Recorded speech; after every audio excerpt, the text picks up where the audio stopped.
A huge multiplayer game on Steam Deck is about to get the dreaded kernel level anti-cheat, but things are going differently this time, and that's the Steam Deck effect. After that, we've got yet another upscaler coming to the Steam Deck that sounds pretty cool, but it's kind of giving me an existential crisis. And finally, I went through the comments on my Steam Summer Sale Roundup video, and I picked out some of the games that you guys bought. This video might come out after the sale is over, but you should add these games to the wish list nonetheless. How's it going, everyone? As always, my name is Jimmy Champagne. This is Deck Ready, my channel all about the Steam Deck, and it would really help me out if you subscribe to the channel. Just going to be real with you guys. I know I've been heavy about it lately, but I really want to hit 100,000 subs, and just based on my data, like 70% of the people who watch this channel aren't subscribed. So help me out. It is really appreciated. And if you want to be extra cool, like the video as well. That's the corporate mandated YouTuber stuff out of the way. So let's get into the first topic here. So anti-cheat is still the biggest problem when it comes to the Steam Deck. We all know the story. You're playing a game like Grand Theft Auto Online for hours and hours and hours. You're spending tons of money, you're racking up hours on your Steam Deck, and then suddenly it gets an update.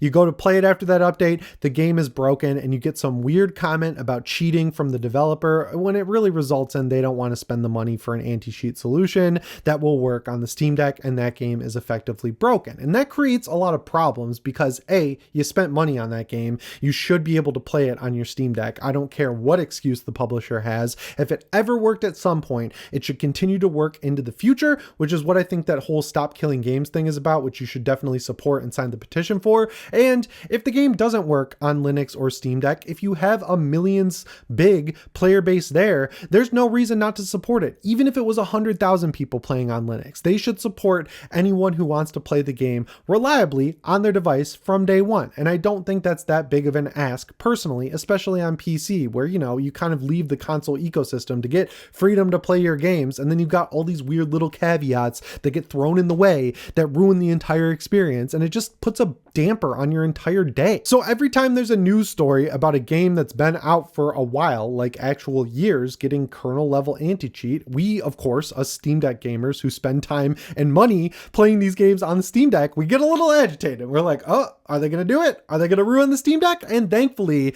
with the latest example, the finals, that is not happening. The developers were asked when they announced that they're going to put in kernel level anti-cheat, what's this going to do to the Steam Deck? Because look at Battlefield 1, look at Grand Theft Auto 5, look at the plethora of games that had perfectly functioning multiplayer on the Steam Deck that were broken by publishers doing anti-cheat. And weirdly enough, a lot of the anti-cheat solutions that they use, the kernel level ones, have a Linux version that you could just enable, like, and it would work just fine. Thankfully though, Embark is just continually being a great studio, whether it's with Arc Raiders and how awesome that game is, or, you know, the finals completely fixing its game around season 5, well after most publishers or developers would have given up. They came out and said, look guys, we're going to be real with you. The kernel level anti-cheat is important. We need it because there's a lot of cheaters in the game, and no matter what examples we've been given as to how we could combat them, we always come back to kernel level anti-cheat. But we hear you guys, we're going to make sure that it continues to work going forward on the Steam Deck. And that is kind of monumental. The only acknowledgement we really ever get from developers outside of ironically Sony or Square Enix, who love marketing that their games are Steam Deck verified, is that, yeah, we might support the Steam Deck at some point, but we're just so focused on other versions at launch that we'll get to it eventually. And then by the time they ever get to it, if they do at all, the interest has died down and people don't really care anymore. Expedition 33, where's that Steam Deck patch? You talked about it multiple times before launch and it's not here. And then if we do get any acknowledgement with these multiplayer games when it comes to the Steam Deck, it's usually negative, like they're blaming the entire thing on us. Like with Battlefield 1, Battlefield 5, Grand Theft Auto 5, when they added the anti-cheat and people complained, they were like, yeah, the Linux users are cheating, deal with it. It's like, show me some data, prove it. I don't think there's that many people even playing on Linux to begin with, you know, maybe a couple million at best. And I doubt that they're rampantly cheating. And if they are, I'm sure you could invest some of your millions or billions of dollars into making an anti-cheat that works on Linux. Like, why don't you do that instead of ruining it for everyone else? So to see a huge developer come out and not only mention the Steam Deck positively, but say, hey, we're going to continue to support this game on the Steam Deck into the future, I'd imagine that the next season of the finals is going to be highly praised, especially by Steam Deck users, because if you're already playing the game, it just feels good knowing that a developer has your back. They even said that the company that they used to test patches, they made sure that they have a Steam Deck on hand to at least do a low level pass through the game to make sure nothing major breaks with each and every update. And they even acknowledged that, yeah, some little stuff slips through the cracks. And I think it's fair, right? Like if it is a small user base of around 4 to 5 million people on the Steam Deck, you don't got to give it the same amount of attention as like Windows or PlayStation 5, but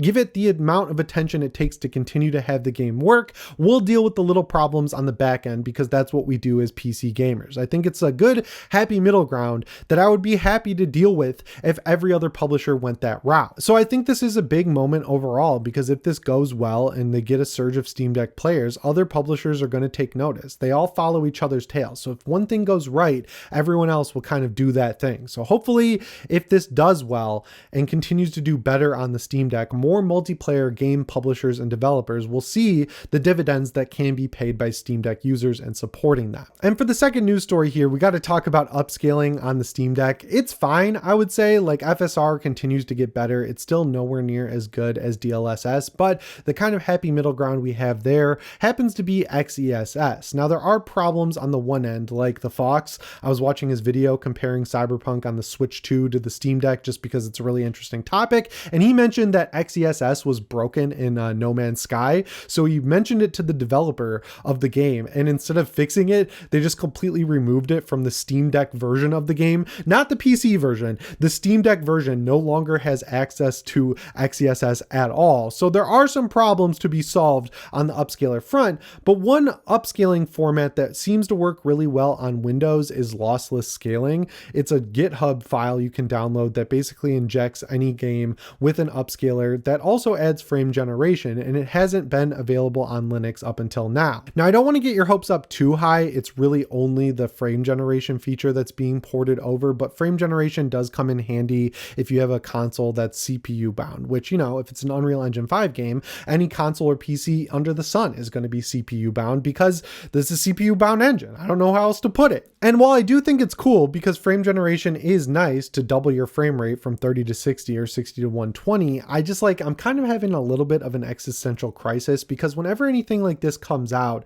I've just been trained, right? Like, you know, my favorite movie franchises like Star Wars or Jurassic Park, I get so excited when these things come back and I think of all these great ways they could bring back my favorite things. And then here I am a decade later and I'm like totally jaded and I never want to see another Star Wars thing come out again. And I like Jurassic World Rebirth was okay, but not nearly as good as the first two movies. It's like kind of on par with Jurassic Park 3. So all my favorite stuff gets ruined. So when I see frame generation continue to get more and more support, it makes me nervous. I just don't like the idea of AI generated fake frames. Like I would prefer we work with engines that, you know, the hardware can actually support. I get it on lower spec hardware. Like if you're using a 4060 or a Steam Deck, like you might want to have frame generation available just in the case that, you know, it's expensive to buy a new graphics card. It's also hard to buy a new graphics card, and building a whole new PC can cost thousands of dollars. And the Steam Deck is 3 years old and it is a handheld, so it's using a reduced spec compared to a full-on desktop PC. So having that clutch backup moment for people to use frame generation if it's their only way to play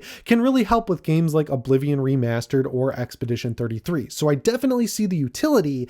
I just see the negative side of it, where if developers can see it through the perspective of having to do less work on optimization, they're totally going to do it. Like the reason they all go with Unreal Engine 5 in the first place is because it has insanely generous licensing fees. Like you don't pay licensing fees until you make your first $1 million of revenue, I'm pretty sure. And you know, it's also really easy to just plug and play, drag and drop. There's a whole asset store where you can buy assets for your game and just build out something in a weekend if you know what you're doing. So I understand that. But another reason is, you know, it has access to features like Lumen and ray tracing just built right in, and frame generation works really well with it. So all these publishers are going to Unreal Engine 5 and they're running into the roadblock where it's a really poorly optimized engine for the hardware that's available now. Like even the best hardware, my laptop has a 4090, which is on par with like a desktop 4070 Super or regular 4080. I have trouble with every Unreal Engine 5 game, whether it's Silent Hill 2, Oblivion Remastered, Expedition 33. I have a great CPU as well, but I get major stuttering issues in all of these games because the engine just isn't optimized. And I don't want their solution to be use frame generation, because you can just tell it introduces input latency. It introduces weird wonkiness when the frames are moving or you move the camera too fast. It's just not good. And I don't want them to put more time and energy into improving frame generation instead of doing what they should have done a long time ago, which is fix their engine. Like, that's the real problem that needs to be solved. Fix the engine so the games run well. That's all you need to do. And they'll do anything else, it seems like, other than the thing that they needed to do a long time ago. But I do acknowledge that a lot of people like using frame generation. So if you want to use lossless scaling, you can just go to Gaming on Linux or Steam Deck HQ. They've got articles with links to the software on GitHub. You just download it, and then all you have to do is enter a launch command into each game you want to inject frame generation into. And I did notice a lot of comments from people saying that Decky frame generation just hasn't worked for the past few updates, and every single update seems to break it more. So if you're a hardcore ETA Prime watcher and you love frame generation like he does, and you're just desperate to get it back on your Steam Deck, lossless scaling is here to save the day. It is in development, and it is being developed by fans, so definitely cut them some slack if it doesn't work perfectly. But if you're sick of waiting for Decky to get updated only for SteamOS to update again and break it all over, I think this is a good sort of half measure in between. It's going to get better over time, and it seems to work pretty well right now. I'm just nervous about the future of where this is all going, as someone who saves a lot of money to buy high-end hardware, which was always a great defense for me in the past. But now even the best hardware has trouble running games at 60 FPS, and it really bums me out. And finally, we got to talk about the Steam Summer Sale and the games that I didn't talk about that you guys picked up, and you found some really cheap games. These ones definitely qualify as budget games because they are within the $10 limit. Well, most of them are. So the first game is the one I saw the most, which is Sleeping Dogs. This game I've never played it. I'm just going to be upfront with you guys. I know what it is. Square Enix published it. It's kind of like a spiritual sequel to the Dead to Rights franchise, I want to say. It takes place in Hong Kong. It's like a kung fu action GTA game, and everything about it looks amazing. I just never think to play it, but I went and picked it up for $3 because how could I not? I'll never forget when this game came out because I was in high school. I was still doing landscaping, and I had enough money for one game, and 3 games all came out at the same time: Sleeping Dogs, Spec Ops: The Line, and the Amazing Spider-Man movie game. I chose the Amazing Spider-Man, which was a terrible choice. I should have gone either Sleeping Dogs or Spec Ops: The Line, and I did eventually play Spec Ops: The Line and love it, and then I just never had enough money to get Sleeping Dogs, so it passed me by forever. I'm gonna play it now because so many people recommended it, but yeah, that's my weird history with that game. Second on the list is one I have played, which is Little Nightmares 2. These games are great. I never really see anyone talk about them outside of my friend Jake Baldino on his personal channel. Whenever he does a list of games, he always brings up Little Nightmares, and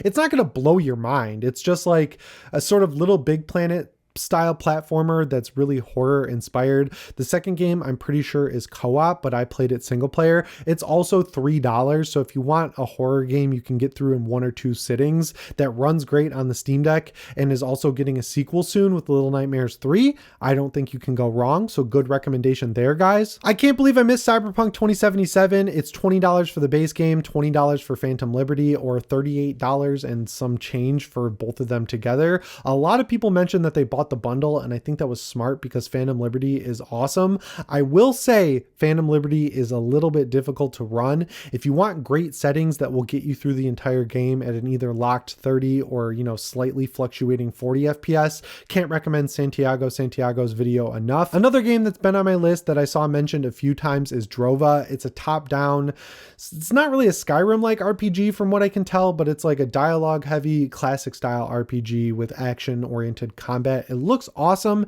It's $18.74, and everyone I know who's played this game, especially my friend Lockmort, has praised the hell out of it. So if you're interested in this style of game, it doesn't seem like you can go wrong for $18. The last game on the list is Atomic Heart for $17.99. This game was crazy because when I worked for Austin Evans, every time we would go to the NVIDIA booth at CES for like 5 years, they were showing this game off, and I was like, A, what the fuck is this game? And B, when is it coming out? Because you guys have showed it off for like 5 years straight. Then it came out and it was fine. Like, it was good. It just wasn't as amazing as I think people were led to believe it was going to be. It had a lot of good ideas, so I am excited for the sequel to see how they refine it, because it's a spiritual sequel that's so different in story and tone that they just made it Atomic Heart 2 in name only. As far as I'm aware, this was pretty hard to run on the Steam Deck, but they have patched it over the past few years. So, you know, buyer beware on this one. Just do your due diligence and check either Steam Deck HQ, Proton TB,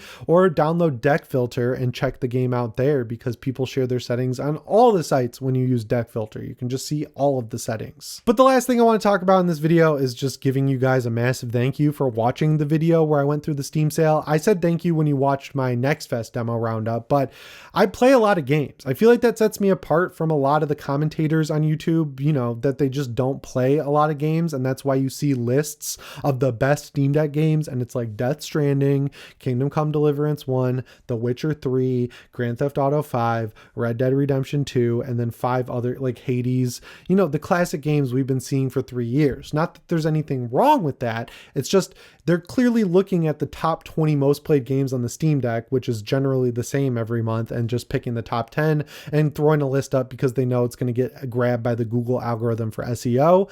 I wanted to talk about games that I actually put hours into on the Steam Deck and found settings for, and I'm just glad that resonated with people. I really appreciate it. And so yeah, biggest shout out to you guys. That's all I've got for you in this news video. As always, my name is Jimmy Champagne. I'll see you in the next one. Thanks for watching, and shape on.